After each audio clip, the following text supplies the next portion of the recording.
Welcome back to Birds of a Feather. This is your daily Baltimore sports podcast. My name is Nathan Stroud, and today we've got a lot of stuff to go over regarding the Orioles and the Ravens. Of course, we're going to be going over those two teams because that is the basis of this show.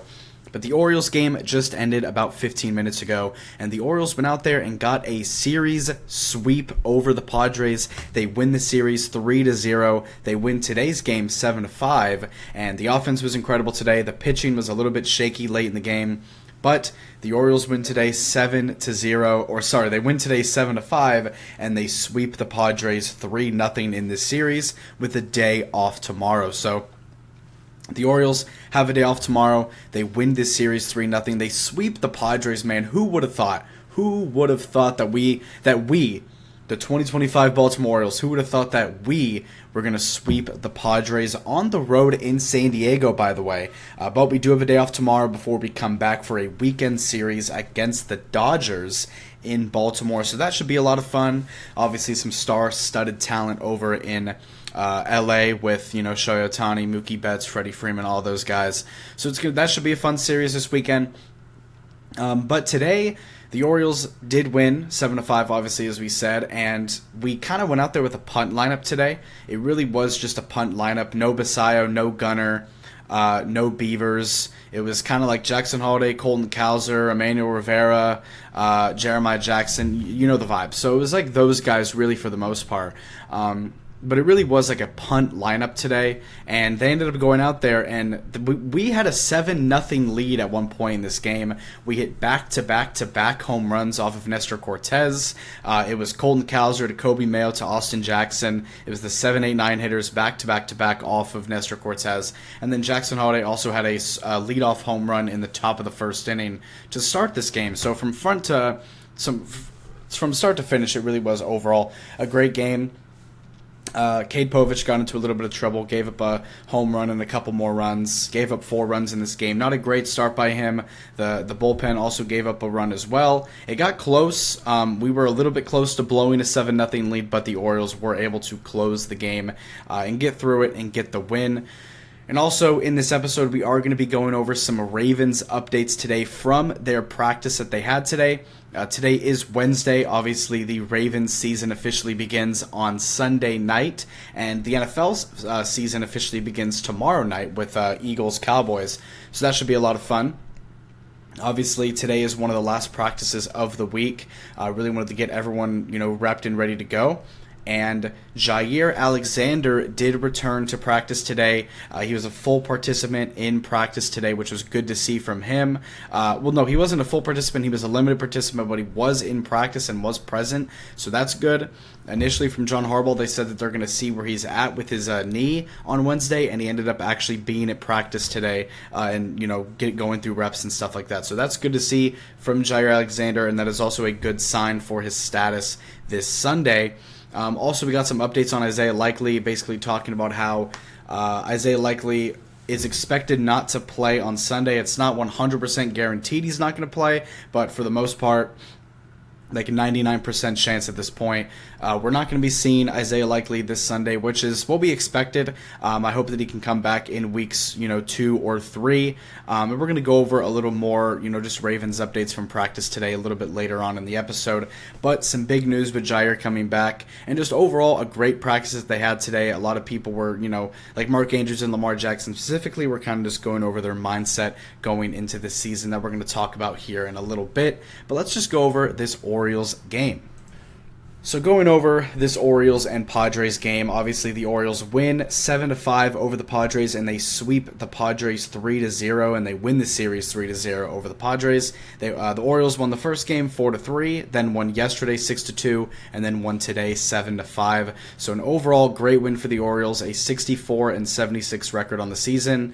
They have won 3 in a row now, and they are still 12 games below 500, but that obviously is to be expected. But they have won 3 in a row. They've won 4 of their last 5 games. And again, we have a day off tomorrow, but then we go and play the Dodgers in Baltimore this Friday. But Going over this game that just happened today, the offense did its thing today. 8 total hits compared to the Padres' 10. So the Padres did out-hit the Orioles in this game, but the Orioles were able to have way more impactful moments in this game. Really, the home run numbers is kind of the big standout here. 4 home runs hit by the Orioles, only 2 hit by the Padres. So a pretty, high-scoring game in a way, 7-5 game. But 2 for 11 with runners in scoring position. So the runners in scoring position statistic wasn't great. Left a 9 on base. Obviously, this Orioles offense has struggles with runners in scoring position all season long, and that, carried over from the second half of last season as well. But going over this offense in general, Jackson Holliday was leading things off. He had a solo home run in the top of the first inning, a leadoff home run, first batter of the game. Jackson Holliday was able to get the Orioles on the board early, and he also got another hit in this game as well. He went 2 for 4 with obviously a solo home run. So shout out to Jackson Holliday because he has, I'm not going to say turned his season around because, he hasn't turned the season around, but he has really come out of the slump that he was in for most of the month of August and even at the end of July. He was kind of struggling a little bit. He was having, quite a few games where he just wouldn't get a hit, wouldn't really get on base as a leadoff hitter. But Tony Mancelino and the Orioles trusted him at that leadoff position. We play him here every single day. He plays every single game, which obviously being available is, availability is the best ability in sports. That's kind of the saying that goes around. But Jackson Holliday today had another great game. He's played very well in this series. I think he had 5 total hits in this series. Obviously, the home run today drove in a few runs as well. So Jackson Holliday, a very, very solid series against the Padres, and he's really flipped things around. If y'all remember, his average got down to a 240 just last week, but since then, since we talked about Jackson Holliday and his slump and his struggles, I don't know if he's listening to Birds of a Feather. I don't know if he's hearing the podcast, but he's really turned it around. His average is up to a 249 now, 315 on base, and a 391 slug. Today, once again, he had another multi-hit day, and obviously one of those hits was the solo home run in the top of the first. Jeremiah Jackson in this game, his hit streak did end at 12. Unfortunately, he did not get a hit in this game, but he did get a walk. He went 0 for 4 with a walk in this game, so got on base once. Jeremiah Jackson, didn't have a hit today, but it's not the end of the world. We still understand how good this guy is. Ryan Mountcastle in this game went 1 for 4 with an RBI. Emmanuel Rivera went 2 for 5. Dylan Carlson went 0 for 3 with 2 walks. Colton Cowser went 1 for 5 with a 3-run homer. And Colton Cowser's day today was weird. He went 1 for 5 with 3 strikeouts, but he also, the one hit that he had was a 3-run home run in the 6th inning. Sorry, not in the 6th inning, in the 3rd inning.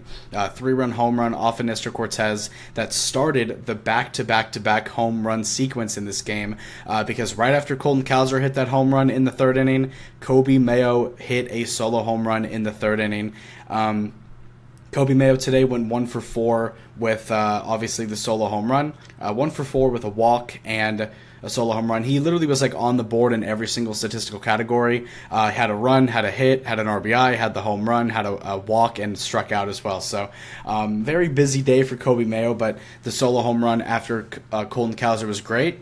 And then if back-to-back home runs wasn't good enough, Austin Jackson, right after Kobe Mayo in the 3rd inning, hit another home run. So Austin Jackson has a solo home run in this game, very similar stat line to Kobe Mayo, 1 for 4 with the solo home run. But in the 3rd inning, it was Colton Cowser with the 3-run homer, Kobe Mayo with the solo home run, and then Austin Jackson with the solo home run. Back-to-back-to-back sequence for the Orioles. And this is actually, I think, the 2nd time that it's happened this year. I think if you go back to the a game in Baltimore against the Rangers, this same sequence happened. Not with the same players, but the same type of sequence happened with the back-to-back-to-back home runs. So that was really cool to see. And then after the 3rd inning, the Orioles were winning this game 7-0, and they didn't score in the 4th, 5th, 6th, 7th, 8th, or 9th innings, but the 7 runs that they scored in the first 3 innings was enough to get the win. And Luis Vasquez was batting 9th, and he went 0 for 2 with a run scored. So Colton Cowser, Kobe Mayo, Austin Jackson, back-to-back-to-back home runs, and then Jackson Holliday also had a leadoff homer at the beginning of the game. So 4 home runs hit for the Orioles, and they hit 4 home runs in the first 3 innings. So that was really cool to see from them. But going over to the pitching, the bullpen was very solid today. They did hold it down for the Orioles today. Cade Povich didn't really have a great game, but he still ended up getting the win. He's 3-7 on the season now. Got through 5 innings, gave up 7 hits, 3 walks, 4 runs, only had 3 strikeouts and gave up a home run. Had an 85 pitch count across 5 innings. His ERA went up a little bit as well. But 5 innings, 4 runs, 10 total base runners. Not the greatest stat line for Cade Povich, but it was enough, at least because the offense was playing so well. It was enough, which at the end of the day, sometimes that's all you can really ask for. And then Keegan Aiken gave up the other run himself with a home run. Keegan Aiken, 2 innings, 2 hits, 1 run, 2 strikeouts, and gave up a solo home run in this game to, I think it was Fernando Tatis. So Keegan Aiken and Cade Povich were the ones that gave up the 5 runs that the Padres scored. But then Sean Dubin came in, and he was perfect. 1 inning, 1 hit, no runs, no walks, and 3 strikeouts in that 1 inning. And then Yennier Cano struck out 2 of 3 batters in the bottom of the 9th inning to get the save and get and secure the win for the Orioles. So Yennier Cano gets his 2nd save of the year, secures the win for the Orioles. It got a little bit close. The Orioles were up 7-0 in this game, and the Padres kind of came back in the 6th and 7th innings. But thankfully, Dubin and Cano were able to shut it down in the 8th and 9th innings to get the Orioles the win and to get the Orioles the sweep in this series. They do have a day off tomorrow, so I do want to go over this weekend series, kind of the pitchers that are lined up ready to go for this weekend series against the Dodgers. Because, guys, we really are on the final stretch of series here for the year. We have this 3-game series against the Dodgers in Baltimore this weekend. Then Tuesday through Thursday next week, we're playing Pittsburgh in Baltimore. And then we go on the road for 6 games to play Toronto and the White Sox. Then we go back home for 7 games to play the Yankees and the Rays. And then we finish out the season on the road in New York against the Yankees the 26th, 27th, and 28th of September. And that's the season. So there's 7 more games, or not games, 7 more series left of the year. So we're really on the final countdown of this Baltimore Orioles season and the end of the regular season in general for baseball. Is it sad?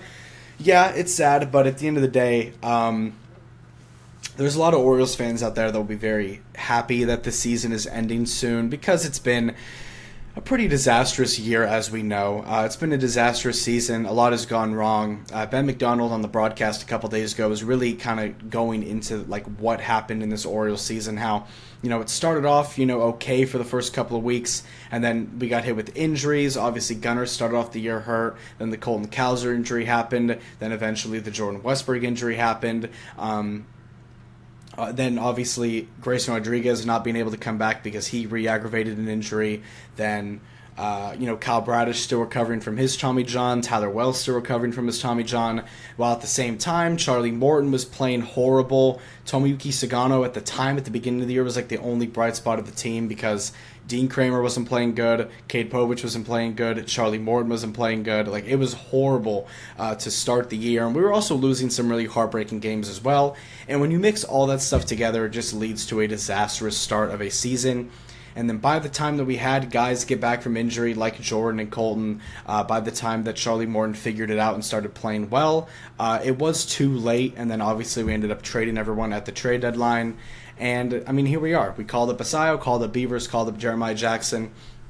And here we are within the final 23 days of the MLB season. And obviously I've had a blast covering the Baltimore Orioles. We're going to continue to do Orioles content as we go into the offseason. Obviously for a month or so it's going to be a break where there's really not going to be any sort of Orioles news unless there's any breaking news coming out of the team. But after the Orioles season ends, we go immediately and we focus on the offseason, focus on potential free agent signings, extensions, all that stuff. We're going to go over all that, obviously, this offseason. Once we get there this winter, and then, we go right into spring training next year, go right into the season next year, and we do this all over again. But obviously, in the meantime, when we're not talking about Orioles baseball, we will be able to talk about Ravens football, which is going to be extremely exciting. If y'all watched yesterday's episode, it was over an hour long. A majority of the episode was just kind of covering the Ravens season preview, the official Ravens season preview, kind of going over everything we did this offseason, the drafting, the offseason pickups, the training camp info, the team as it stands right now, the expectations for what we need to do this season. It was a very cool, fun video, so I recommend that y'all go check that out if you're interested in Ravens football, because it's going to be a fun year. The expectations are extremely high, and I do think that the Ravens are going to be able to match those expectations, but it all matters in the playoffs.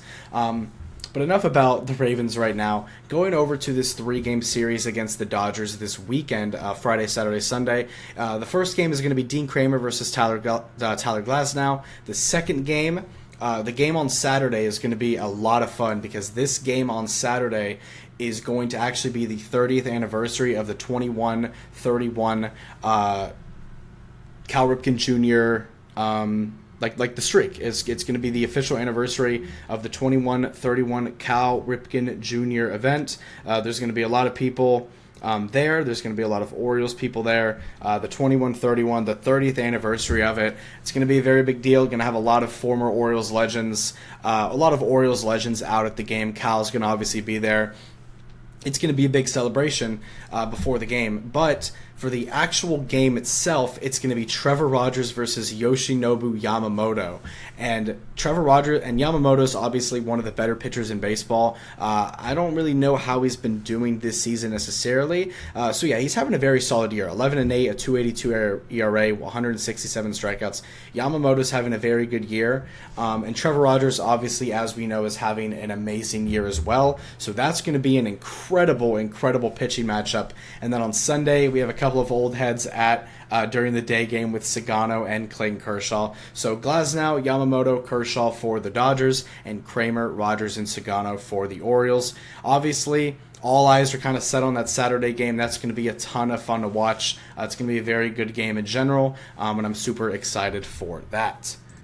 But going over to end this episode talking about the Baltimore Ravens, just kind of some updates and news regarding the Ravens from today's practice. Not a ton of info came out today. Obviously, right now, the whole vibe regarding the Baltimore Ravens right now is that, practices have been going well, and everyone is just kind of dialed in and locked in on week 1 against Buffalo. Mark Andrews talked about it today. Lamar Jackson talked about it today. Everyone's attention is fully focused on Buffalo this weekend, Sunday Night Football against the Bills in Buffalo, the team that eliminated the Ravens last year in the playoffs. The Ravens have a chance to get their revenge on them this Sunday night. It is a regular season game, so obviously the stakes aren't as high, but still to get that bad taste out of their mouth and hopefully go out there and get a win. But if you're watching on YouTube, you can actually see what's on my screen right now, and that is that Jair Alexander did make his return to practice today. He didn't practice. I think the last time he practiced was like August 9th. So he came back to practice after almost a month being out. He was limited today in practice, but his status for Sunday does look a lot better. We don't know the officials on that. We're not going to know that for probably like either tomorrow or Friday or whatever it is. But we're getting a lot of status and just status clarification on things going on with the Ravens. Jair Alexander back at practice is very good to see. Lots of very positives coming about how the practice went. And around this time of the year, and this is for every NFL team, when reporters will ask about practices and stuff like that, during training camp, obviously you can kind of go more into detail on how things went. But when it's like a game week practice, and this is how it's going to be for the rest of the season, because obviously, we have game week this week against Buffalo, and then, we're probably going to have Monday off, and then we're going to go right into Tuesday practice preparing for the Browns in week 2. So every single practice moving forward is going to be for a certain game coming up.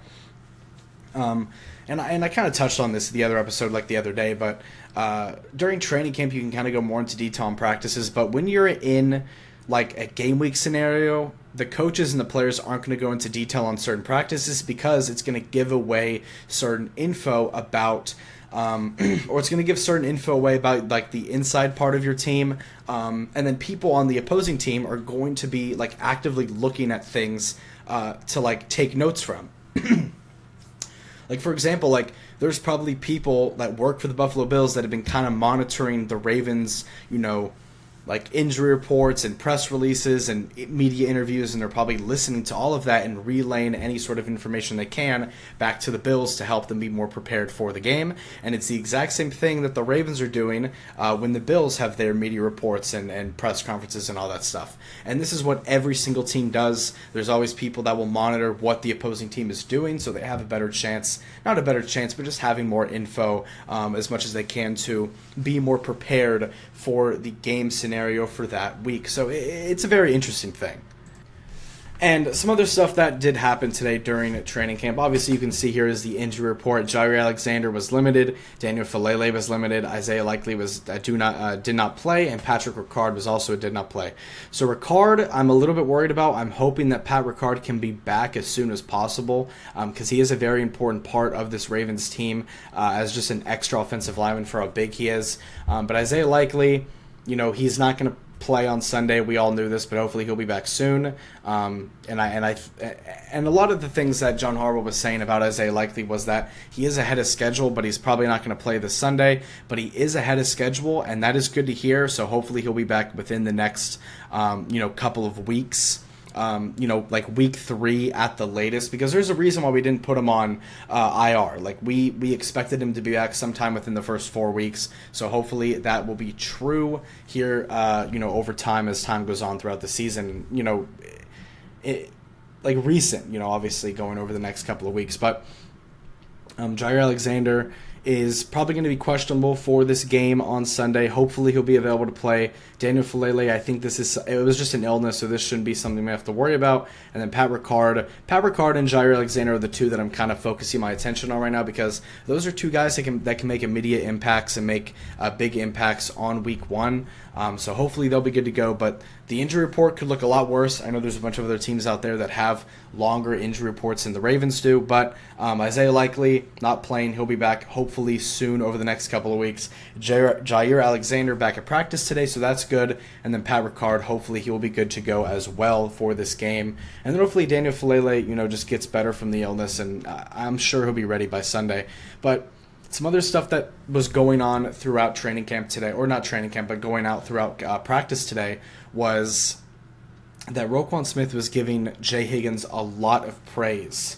He was kind of saying that he's a hell of a player. And Roquan Smith, obviously, at this point is kind of the veteran, one of the big veterans on this Ravens defense, and one of the core players of this defense as well. And Jay Higgins, who's an undrafted free agent, came in, made the team, deserved it, by the way, had an incredible preseason, made the team. And Roquan Smith was kind of, giving him his praise, giving him his love, and, said that he's an incredible player, which is really cool to see from him, kind of showing that even the veterans are taking notice, taking attention of what Jay Higgins is doing out there. So overall, it's going to be a fun season. Not too much stuff to report from the Ravens today. The main things were kind of Jair being back, Isaiah Likely confirmed to really not play this week, or really confirmed to not play. I mean, it said expected not to play, but I'm just going to be honest, he's not going to play on Sunday. I'll bet everything on it. So Isaiah Likely not playing on Sunday. Jair Alexander came back to practice, which is good. And also just the overall vibes and what everyone's saying, how they're just dialed in for Sunday, is good to hear as well.